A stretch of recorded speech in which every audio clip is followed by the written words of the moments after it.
അസ്സലാമു അലൈക്കും വറഹ്മത്തുള്ളാഹി വബറകാതുഹു. എൻ്റെ പ്രിയമുള്ളവരെ, ഒരു മനോഹരമായ ഒരു സംഭവം ഇന്ന് നമുക്ക് പറയാം.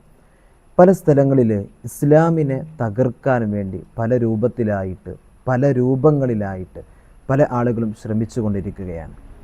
അത് സോഷ്യൽ മീഡിയ വഴിയുണ്ട്, മറ്റു മൈക്ക് കെട്ടിയിട്ടുള്ള പ്രചരണങ്ങളുണ്ട്, അല്ലെങ്കിൽ മറ്റുള്ളവർക്ക് രഹസ്യമായിട്ട് ഉള്ള പ്രബോധനങ്ങളിലൂടെയുണ്ട്. ഇങ്ങനെയൊക്കെ നടത്തിയിട്ടൊക്കെ അവരുടേതായ രീതിയിൽ പല ആളുകളും പരിശുദ്ധ ഇസ്ലാമിനെ തകർക്കാൻ വേണ്ടി നോക്കുന്ന ഒരു പശ്ചാത്തലത്തിലാണ്, സാഹചര്യത്തിലാണ് നമ്മളുള്ളത്. പക്ഷേ അതിനെ സംബന്ധിച്ചൊക്കെ പല ആളുകൾ ശ്രമിച്ചിട്ടും പരിശുദ്ധ ഇസ്ലാമിനെ ഒരിക്കലും അവർക്ക് തകർക്കാൻ കഴിയുന്നില്ല. പരിശുദ്ധ ഇസ്ലാമിൻ്റെ ആ യശസ്, ആ ഒരു സൗന്ദര്യം ഏറെ ഉയർന്നുകൊണ്ടിരിക്കുന്ന ഒരു സാഹചര്യത്തിലാണ് നമ്മളുള്ളത്. ഈ വർഷം പരിശുദ്ധമായ ഹജ്ജ് കർമ്മത്തിന് ഒരുപാട് അത്ഭുതങ്ങൾ നമുക്ക് കാണാനിടയായിട്ടുണ്ട്. അതിൽപ്പെട്ട ഒരു അത്ഭുതമായിരുന്നു, ഒരു പ്രിയപ്പെട്ട സഹോദരൻ ഹജ്ജിന് വേണ്ടിയിട്ട് വന്നപ്പോൾ 2 പ്രാവശ്യം വിമാനം തിരിച്ച് ലാൻഡ് ചെയ്യേണ്ട ഒരു സാഹചര്യം വന്ന സംഭവം എല്ലാവർക്കും അറിയാം. അതേപോലെ തന്നെ ഏറെ മർമ്മപ്രധാനമായി വളരെ ചിന്തിപ്പിച്ച ഒരു സംഭവമായിരുന്നു ഡോക്ടർ ബിനുകുമാർ എന്ന് പറയുന്ന ഒരു സഹോദരൻ. അദ്ദേഹം പരിശുദ്ധമായ ഇസ്ലാമിനെ കുറിച്ച് പഠിക്കുകയും ഇസ്ലാമിൻ്റെ ആശയങ്ങളെക്കുറിച്ച് വ്യക്തമായി മനസ്സിലാക്കുകയും ഇസ്ലാമിൻ്റെ സൗന്ദര്യങ്ങൾ മനസ്സിലാക്കി ഇസ്ലാമിലേക്ക് വന്നു. ഈ വർഷം അദ്ദേഹം ഹജ്ജ് കർമ്മത്തിന് അവിടെ ഉണ്ടായിരുന്നു. അദ്ദേഹം വളരെ മനോഹരമായിട്ട് വളരെ വ്യക്തമായിട്ട് പരിശുദ്ധ ഇസ്ലാമിൻ്റെ സൗന്ദര്യങ്ങളെക്കുറിച്ചിട്ടൊക്കെ പറയുന്നതായിട്ട് കാണാനിടയായി. അദ്ദേഹം കമീസ് മുഷീത്തിൽ അവിടെ ഒരുപാട് കാലമായിട്ട്, ദീർഘകാലമായിട്ട് സേവനം അനുഷ്ഠിക്കുകയാണ്, അദ്ദേഹം ജോലി ചെയ്യുകയാണ്. ഇതിൻ്റെയൊക്കെ പ്രധാനപ്പെട്ട കാരണം വിശുദ്ധമായ ഖുർആനായിരുന്നു എന്നാണ് അദ്ദേഹം ഓർമ്മപ്പെടുത്തുന്നത്. വിശുദ്ധ ഖുർആൻ എങ്ങനെയാണ്, ആ ഖുർആനിൻ്റെ ഹൃദയത്തിലേക്ക് ഒന്ന് കയറിയാൽ, അതിൻ്റെ വെളിച്ചമൊന്ന് കിട്ടിയാൽ ഏതു മനുഷ്യനും അവൻ്റെ ഹൃദയം വളരെ മനോഹരമാക്കാൻ കഴിയും. അവൻ്റെ സാഹചര്യങ്ങളെ അവനിക്ക് പ്രകാശിപ്പിക്കാൻ വേണ്ടി സാധിക്കും. വിശുദ്ധമായ ഖുർആനെക്കുറിച്ച് നമുക്കറിയാം. ഉമർ ഇബ്നുൽ ഖത്താബ് റളിയല്ലാഹു തആല അൻഹു അവിടുന്ന് ഊരിപ്പിടിച്ച വാളുമായിട്ട് മുത്തനബി സല്ലല്ലാഹു അലൈഹി വസല്ലമ തങ്ങൾ ഞാൻ വധിക്കാൻ വേണ്ടി പോവുകയാണ് എന്ന് പറഞ്ഞ് പുറപ്പെട്ടതായിരുന്നു ഉമർ. എന്നാൽ അവൻ്റെ തല ഞാൻ എടുക്കുമെന്നായിരുന്നു ഉമർ റളിയല്ലാഹു തആല അൻഹു തിരിച്ചു വന്നപ്പോൾ പറഞ്ഞത്. ആ ഒരു സാഹചര്യത്തിലേക്ക് എത്തിയത് വിശുദ്ധമായ ഖുർആനായിരുന്നു. ഖുർആനിൽ ലോകത്തെക്കുറിച്ച്, പരലോകത്തെക്കുറിച്ച്, പരിശുദ്ധമായ മനുഷ്യശാസ്ത്രത്തെക്കുറിച്ച്, മനുഷ്യൻ്റെ ജീവിതത്തെക്കുറിച്ചിട്ട് പരിശുദ്ധ ഖുർആൻ എന്ന് പറഞ്ഞാൽ സയൻസും ഗണിതവും എല്ലാം കൂടെ നമുക്ക് പഠിപ്പിച്ചു തരുന്ന, മനസ്സിലാക്കി തരുന്ന ഒരു വിശുദ്ധ ഗ്രന്ഥം തന്നെയാണ്. അള്ളാഹുവിൻ്റെ പ്രത്യേകമായ പ്രൊട്ടക്ഷനോട് കൂടെയാണ് വിശുദ്ധമായ ഖുർആൻ നിലനിൽക്കുന്നത്.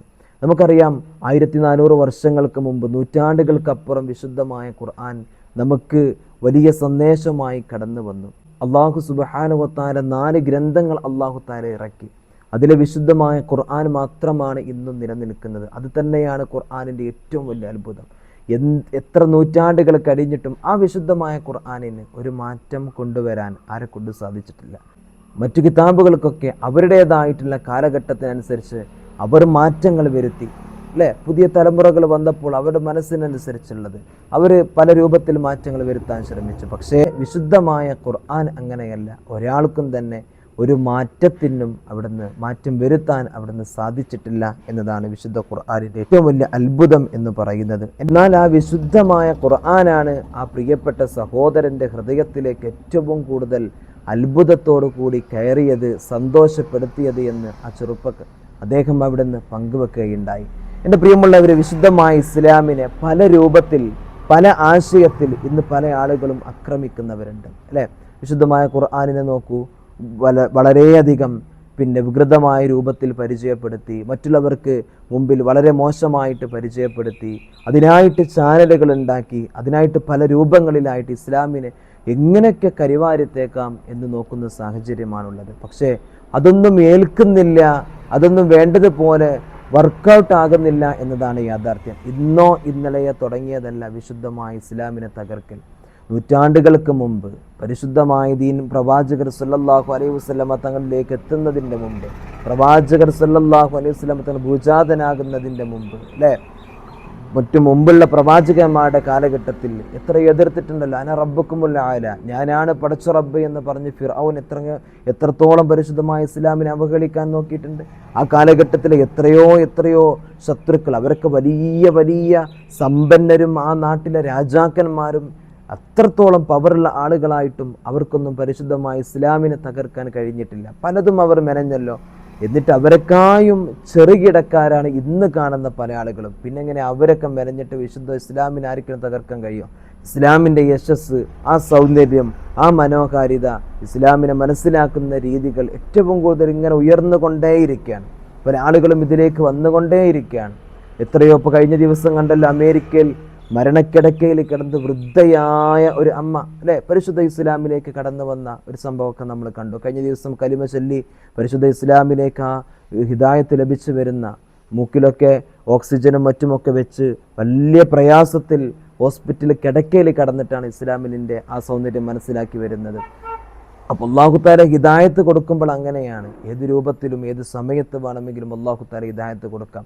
അല്ലാഹു തആല നമ്മളൊക്കെ സ്നേഹിക്കുന്നവരുണ്ട്, ഒരുപാട് ആളുകൾ. അല്ലാഹു തആല അവർക്കൊക്കെ ഹിദായത്തിൻ്റെ വെളിച്ചം അല്ലാഹു തആല ഹൃദയത്തിൽ കാണിച്ചു കൊടുക്കട്ടെ.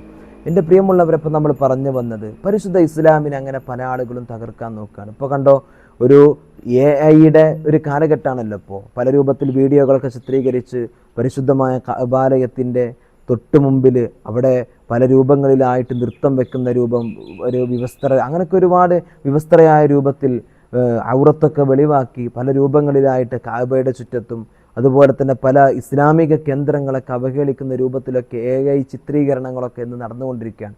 അപ്പോൾ ഇസ്ലാമിനെ എങ്ങനെയൊക്കെ തകർക്കാൻ കഴിയുമോ അതൊക്കെ ഇന്ന് പല ആളുകളും ചെയ്യും. പക്ഷെ അതുകൊണ്ടൊന്നും പരിശുദ്ധ ഇസ്ലാമിന് ഒന്നും തന്നെ സംഭവിക്കില്ല. ഞാനാണ് അള്ളാഹ് എന്ന് പറഞ്ഞ് നടന്ന ആളുകളൊക്കെ ഇന്ന് നമുക്ക് ദൃഷ്ടാന്തമായിട്ട് അല്ലാഹു സുബ്ഹാനഹു വ തആല നമുക്ക് കാണിച്ചു തന്നുകൊണ്ടിരിക്കുകയാണ്. നിങ്ങൾ അവരെ പോയിട്ട് കാണുക, അവരെ കുറിച്ചിട്ട് പഠിക്ക്, എന്നിട്ട് നിങ്ങളൊന്ന് മനസ്സിലാക്കിയെന്ന് അല്ലാഹു തആല നമുക്ക് മുന്നറിയിപ്പ് തന്നുകൊണ്ടിരിക്കുകയാണ്. എൻ്റെ പ്രിയമുള്ളവരെ, ആ ഒരു സാഹചര്യത്തിലാണ് നമ്മളൊക്കെ ഉള്ളത്. അപ്പോൾ പരിശുദ്ധമായ ഇസ്ലാമിൻ്റെ സൗന്ദര്യം ഇത് നമുക്കറിയാം. യൂട്യൂബിലൊക്കെ ഇരുന്നിട്ട് ആരിഫ് ഹുസൈനെ പോലെയുള്ള ആളുകൾ, ജാമിദയെ പോലെയുള്ള ആളുകൾ, അങ്ങനെ അവരൊക്കെ ഇന്നും ഇസ്ലാമിനെ ഇങ്ങനെ കളിയാക്കുകയാണ് അല്ലേ. ഇപ്പോൾ പുതിയ ആളുകളൊക്കെ അവരിലേക്ക് വരുന്നുണ്ട്. പക്ഷേ അവരൊക്കെ ആളുകൾക്ക് മുമ്പിൽ തന്നെ, സമൂഹത്തിൻ്റെ മുമ്പിൽ തന്നെ ആലോചിച്ച് നോക്കൂ, ഇതര മതസ്ഥരായ ആളുകൾ തന്നെ അവരെ കളിയാക്കിക്കൊണ്ടിരിക്കുകയാണ്. ഒരു രസം, ഏറ്റവും വലിയൊരു അത്ഭുതം എന്ന് പറഞ്ഞാൽ, രസം എന്ന് പറയുന്നത്, ഈ പറയുന്ന ആളുകൾ മതമില്ല ദൈവമില്ല എന്ന് പറയുന്നുണ്ടല്ലോ, ഇവരൊക്കെ ഇസ്ലാമിനെ മാത്രമേ വിമർശിക്കുള്ളൂ. ബാക്കി എത്ര മതം പരിശുദ്ധമായി ഈ ലോകത്തുണ്ട്, ഈ ദുനിയാവിലുണ്ട്, അതിനൊന്നും ആരും വിമർശിക്കുന്നില്ല. ഇസ്ലാമിനെ മാത്രമാണ് അവർ വിമർശിക്കുന്നത്. ഇസ്ലാം മാത്രം മതം എന്നതുപോലെ ഒരു പേടിയാണ് അവർക്ക്. അത് ശൈത്താൻ അങ്ങനെ തന്നെയാണല്ലോ. പരിശുദ്ധ ഇസ്ലാമിനെയാണല്ലോ ശൈത്താൻ ഏറ്റവും കൂടുതൽ പേടി. എൻ്റെ പ്രിയമുള്ളവർ, അതൊക്കെ നമുക്ക് നൽകുന്നത് വലിയ മുന്നറിയിപ്പുകളാണ്, ദൃഷ്ടാന്തങ്ങളാണ്. ചിന്തിക്കുന്ന ആളുകൾക്ക് ദൃഷ്ടാന്തമുണ്ടെന്ന് അള്ളാഹിൻ്റെ വിശുദ്ധമായ ഖുർആൻ നമ്മോട് വെറുതെയല്ല പരിചയപ്പെടുത്തുന്നത്. ഇങ്ങനെ കുറേ കോമാളിത്തരങ്ങൾ പല ആളുകളും സമൂഹത്തിനിടയിൽ ഉണ്ടാക്കുന്നു, അത് കാണുമെന്ന് 100% ഉറപ്പാണ്. അതുകൊണ്ടാണ് അല്ലാഹു സുബ്ഹാനഹു വ തആല മനസ്സിലാക്കാൻ അല്ലാഹു നമുക്ക് തൗഫീക്ക് നൽകട്ടെ. എൻ്റെ പ്രിയമുള്ളവരെ, പരിശുദ്ധ ഇസ്ലാമിനെ മനസ്സിലാക്കി കടന്നു വരികയാണ് ഒരുപാട് ആളുകൾ. ഇസ്ലാമിൻ്റെ സൗന്ദര്യങ്ങൾ ഉയർന്നുകൊണ്ടിരിക്കുകയാണ്. ഇപ്പോൾ നോക്കൂ നിങ്ങൾ, കഴിഞ്ഞ ദിവസം വിമാനാപകടമുണ്ടായി അല്ലേ. ഒരുപാട് സംഭവങ്ങൾ കത്തി നശിച്ചു. ആ കത്തിക്കരിഞ്ഞു കിടക്കുന്നതിനിടയിലും വിശുദ്ധമായ ഖുർആൻ ഇങ്ങനെ തുറന്ന് കാണിക്കുമ്പോൾ ചൊട്ടൻ്റെ ഭാഗത്തൊക്കെ കരി പിടിച്ചിട്ടുണ്ട്, പക്ഷേ അതിൻ്റെ ഉള്ളിലൊരു പോറലും ഏൽക്കാതെ വളരെ മനോഹരമായി ആ വിശുദ്ധമായ ഖുർആനൊക്കെ നമുക്ക് കാണാനിടയായി. എൻ്റെ പ്രിയമുള്ളവർ, അള്ളാഹിൻ്റെ വിശുദ്ധമായ ഖുർആൻ, അതൊക്കെ ആ വിശുദ്ധ ഖുർആനിൻ്റെ ആയങ്ങളിലേക്കൊക്കെ നമ്മളൊന്ന് ഇറങ്ങുമ്പോൾ പല ആളുകളും ഇസ്ലാമിലേക്ക് കടന്നു വന്നത് വിശുദ്ധ ഖുർആനെ മനസ്സിലാക്കിയിട്ടാണ് അല്ലേ. ആ വിശുദ്ധ ഖുർആനിനെ വേണ്ടതുപോലെ മനസ്സിലാക്കിയാൽ അവൻ്റെ ഹൃദയത്തിലൊരു പ്രകാശം വരാണ്ട്. പല ആൾക്കാരും ഖുർആൻ വായിച്ചിട്ട് ഇവിടുന്ന് പോയ ആൾക്കാരും ഉണ്ട് അല്ലേ. വിശുദ്ധമായ ഖുർആനെ വേണ്ടതുപോലെ പഠിച്ചിട്ടില്ല, വേണ്ടതുപോലെ മനസ്സിലാക്കിയിട്ടില്ല. മഹാന്മാർ പഠിപ്പിച്ച തഫ്സീറുകളെ വേണ്ടതുപോലെ മനസ്സിലാക്കിയിട്ടില്ല. അതുകൊണ്ടാണ് അങ്ങനെ ഇവിടുന്ന് പോടിപ്പോയ ആൾക്കാരുണ്ട്. അല്ലാഹു തആല നമുക്കെല്ലാവർക്കും ബോധം നൽകട്ടെ എന്ന് പ്രാർത്ഥിക്കുകയാണ്. ആ വിശുദ്ധമായ ദീനിൻ്റെ സൗന്ദര്യം മനസ്സിലാക്കാൻ അല്ലാഹു നമുക്ക് തൗഫീക്ക് നൽകട്ടെ. നമുക്ക് അല്ലാഹു തആല നമുക്ക് നൽകിയിട്ടുള്ള ഹിദായത്ത് അല്ലാഹു തആല നിലനിർത്തി തരട്ടെ. ഹിദായത്തിന് വേണ്ടി നമ്മൾ എപ്പോഴും ദുആ ചെയ്യണം. ആ ഹിദായത്ത് നഷ്ടപ്പെട്ടാൽ ജീവിതം മുഴുവനും നമ്മൾ നഷ്ടപ്പെട്ടു. റബ്ബ് നമുക്ക് തന്ന ഹിദായത്ത്, ഈ ഹിദായത്തിൻ്റെ വെളിച്ചം നമ്മുടെ ജീവിതത്തിൽ വേണം, ഇസ്സത്ത് വേണം.